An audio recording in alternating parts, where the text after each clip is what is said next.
Hello everybody and welcome back to another video on this channel, ChessOrWhatever. Today we will look at a game that got lost in a very strange way.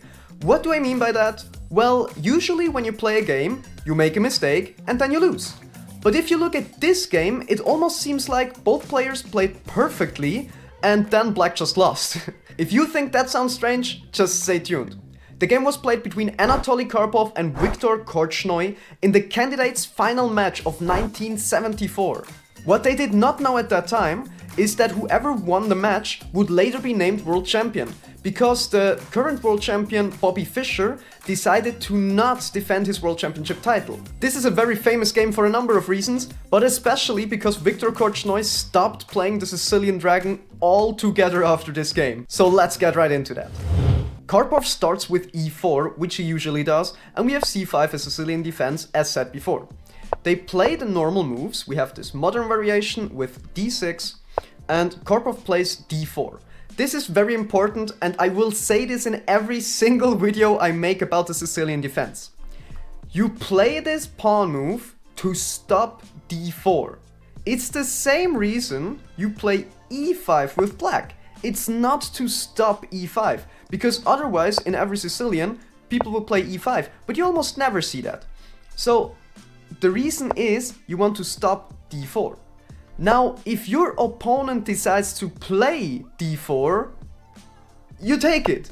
Always take it. Now when I say always, of course, like it's 99% of the time chess is just like that. Sometimes you don't take it, but in the first 5 moves you can take this almost without thinking, because it's the reason why you played it. So of course Korchnoi took it because he knew how to play chess. We have knight takes, the knight gets developed, Karpov also develops his knight, and g6, the start of the Sicilian dragon variation. The dragon variation nowadays gets played almost never in the top league, but it's a very good opening in the intermediate and even advanced intermediate territory. So I would say anything before International Master, you can play the Sicilian Dragon and get very good results with it, because it's such a sharp, cutting edge opening. They both develop their bishops, and we have f3. If your opponent plays f3 in the Sicilian, you know shit's going down. This is the start of the so-called Yugoslav attack. The reason for f3, just very quickly, is to prohibit this knight from coming to g4 and trade itself off against the bishop. Because the dark square bishop is a very valuable asset in the Sicilian defense, in all of these fianchetto systems actually. And if you can get rid of its counterpart, that's usually very beneficial for black. So we have f3, so no knight g4 is possible anymore. So instead black develops the knight. We have the queen coming to d2 and castles. Queen to d2, also a very standard plan. We will see this later on in the game. This has the thought of playing bishop to h6 and trading off this bishop. Again, as said before, this bishop is very strong and you want to get rid of it. The bishop comes to c4, bishop d7 and h4. Usually nowadays you castle first, you castle queenside and then you play h4. Back then, h4 immediately was way more common.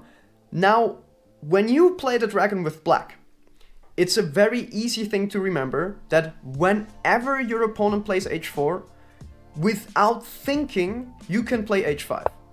Like 9 out of 10 times, this is the top engine move, and like 1 of 100 times, it's not a good move. Like 99 times of 100 times, it's a good move or the top engine move. We know this nowadays, and in fact also in this position, top engine move number 1 is to play h5. Back then that wasn't very popular. That's also why a lot of people lost in the dragon, especially in this variation with the Yugoslav attack, and that's also why a lot of people think that the dragon is refuted altogether, which is kind of true. Yes, if white plays perfect, usually white wins or gets at least a draw or very good winning chances in the dragon. But again, most people, even like national masters, don't play the dragon perfectly, so you still have very good winning chances with black. Korchnoi did not play h5, but played the rook to c8, which usually you play after you played h5. The bishop drops back, so there are no discoveries on this bishop. the knight comes to e5 and we have castles. Knight to e5 is followed by knight to c4. Again, remember, you want to get rid of this bishop. Especially with this fork, white almost has to give up the bishop, but you just give up this bishop. The rook takes, and now you have a very active rook here. We have h5, which is a big problem for black. You don't want to take, of course. If you take here with the pawn, the king just gets opened up. This is very bad. Usually you rather would be taken and then take back with the h-pawn, or even with the f-pawn in some instances to get this rook active. But Korchnoi decided, well, I have two attackers on this, you only have one defender on this, I take it. This is pretty dangerous, honestly, pretty dangerous. But hey, why not? I mean, if your opponent offers you a pawn, most of the time it's better to take the sacrifice than to decline the sacrifice. Karpov follows it up with g4. The knight moves back, and now we already see why it was dangerous to take the pawn, because ooh, you are getting attacked here. The pawn storms already begin, white is very well developed, and black is just like this tiny step behind. The knight is going to e2, and this is probably Karpov's worst move of the whole game, and it's still like top 2 engine move, I think, or top 3 engine move. The reason here is, usually black really wants to sacrifice the rook here on c3. After something like bishop to h6, trying to trade off the bishop, we get takes, and this is not checkmate because it's protected. The rook usually sacrifices himself. You have this open king, and something like this is getting very nasty. So Karpov knew this, and before playing bishop to h6, he played knight to e2 to prevent this sacrifice. Black played the queen out to a5, first of all developing the queen, and second of all making room for this rook. We have the bishop coming to h6, again you really want to trade this off. Now here, if you are a Sicilian player, I don't recommend taking. Korchnoi took here, and Karpov of course took back with the queen, and you maybe see why I don't recommend this. This looks very dangerous. This would only be half as dangerous if the pawn would be on h5, because then the rook and the queen aren't connected, they don't form a battery, they aren't half as dangerous. If the pawn is on h5, I would still not recommend taking it, because you don't really want to invite the queen in there. Usually I recommend to be taken here, and play something like this. Now, in this variation, again, because h5 wasn't played, it does not really make any difference. Because here the bishop takes, you of course have to take back. The queen is coming in with check, the king moves back, and we get the exact same position as if you would have taken with the bishop. So in the game again, Korchnoi took, Karpov took back, and we have rook to c8, exact same position as before, really does not make any difference in this position if you haven't played h5. So Korchnoi is making it really obvious that he wants to sacrifice this exchange. Maybe even wants to sacrifice it twice. Like takes, sacrifice it again, and then pawn takes. You still might have enough pieces for a good attack here. And here Karpov played a theoretical novelty, which is also a brilliant move. And think about it, this was played 1974, exactly 50 years ago. This theoretical novelty is still the top engine move. Just think about that for a second. What kind of genius Karpov must have been. And Karpov here realized that he actually wants to play g5. But it doesn't work right away. Because now the knight just goes to h5 and splits up the queen and the rook. Now if you think, well, I don't care, I just attack it another time, now black gets the sacrifice in. And if you think, well, I don't care, I just take, I can even, this is a mating threat by the way, I can even take back and let you take with the rook. Yes, this is a threat of a mate in 2. If I just waste a move here, you have check and mate, it's over. But I don't have to waste a move. I have this check. You have to move away with the king, and now there is a very easy to spot mate in 6, which I'm sure all of you immediately saw, which goes rook sacrifice, king takes, queen check, king has to move back, queen check again, king has to move into the corner, now you take the rook with check, king moves up, queen check, king moves up again, and queen to c3, checkmate. If you're confused, the bishop is helping here, but again, I'm very sure all of you saw that immediately. So Karpov actually saw this, and he played rook to d3, preventing the sacrifice again. Korchnoi really wants to sacrifice there, and Karpov's just like, no, screw you. I won't allow it. Won't allow it. I'm the only one that sacrifices today. After this, Korchnoi made the, some say, only mistake in the whole game. It for sure was the biggest mistake in the whole game. He realized that g5 now is a real threat. So he prevented g5 and he moved the rook to c5, because now if you play g5, I'll just take it. He realized what the threat was, and he prevented the threat. And he thought, well, I'm fine here, I'm very active, you can play g5, this should all be good.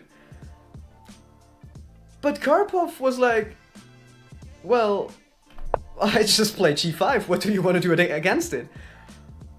And this was probably the moment where Korchnoi realized that he really is screwed. In general, like if you're an amateur chess player like I am, and I prevent a move, and my opponent still plays it, then I think like, well, bro, are you asleep? Like, what's going on? I just prevented this, and then I usually win. If you're in the top level, and you prevent the move, and your opponent still plays it, it usually means that you fucked up. And this is what happens here. So let's look why this actually works. Korchnoi thought, well, I prevented this. If you want to sacrifice the pawn, I take it. I don't know, I prevented this. Karpov played the rook to d5. Of course, you can't take this, because there is still this mate in 2 that is basically threatened the whole time as soon as the knight moves away. So you can't take with the knight, but you also kind of have to take with something, because this is a fork. It forks the queen and the rook. The rook is now twice attacked and 0 times defended. So Korchnoi took with the rook. We have knight takes, and again, you can't take with the knight. So now I'm just way more active. Also, this is kind of a cute threat here, with this very simple fork, and the rook has to prevent this. Now the other knight gets into the game, and this is a very hidden threat, but also nowadays it's a common idea. If black would waste a move here, we could play this check. We exchange it, takes. Now the mate in 2 doesn't work, because after check, here, check and up, the king has this escape square. Given this is still a pretty nasty check, and I mean it's not looking very good, but black survives. What I would do here is take back, and knight to h5, threatening mate in 1. If you take, you can pause the video and search for the mate in 2. I hope you found it. It's rook to g1, king has to move out of the way, and now you have queen to g7, checkmate. So this is the hidden threat behind this knight to f4 move. Korchnoi played bishop to c6, and oh, I actually forgot to mention that. Right now, it doesn't work completely, because after this move, I don't take, but I can swing over the queen and not take the knight, of course, because then you lose the queen to the rook, but you play queen to g5, check, and forcing a trade. Karpov realized this and played another pawn sacrifice, pawn to e5. If you take it, the queen can't slide over here, and then it would actually come to the checkmate I showed you before.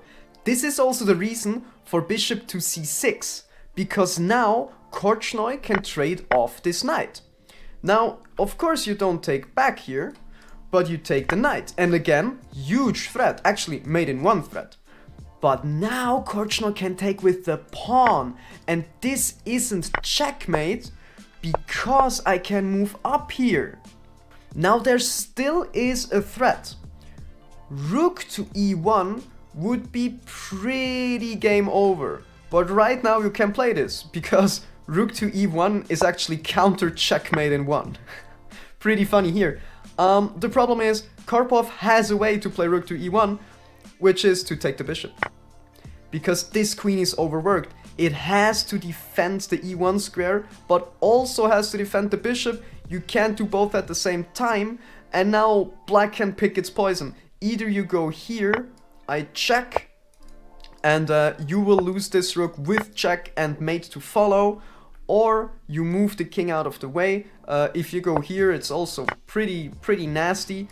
The best chances you have if you go there, but then I take this pawn with check. You probably move out of the way, and now I'm just up a piece and still attacking. Black is completely lost, and that's why after queen to h8, Korchnoi resigned. Now before you turn off, wait a second. We will first look at what you should take with you from this game. Because I realized most of the time we just analyze games and you don't actually know what you should remember from these games, because of course you won't remember the full game. So here, very important, in the Sicilian or in any chess opening, if you prevent a move, so for example c5 prevents d4 and e5 prevents d4, and your opponent plays d4, for God's sake, take the pawn. Afterwards, in all of these fianchetto systems, the fianchettoed bishop is very strong. So the opposing side should try to trade it off, and the side that has the fianchetto bishop should try to keep it. And last but not least, in the Sicilian Dragon Yugoslav attack, if your opponent plays h4, immediately without thinking play h5, thank me later.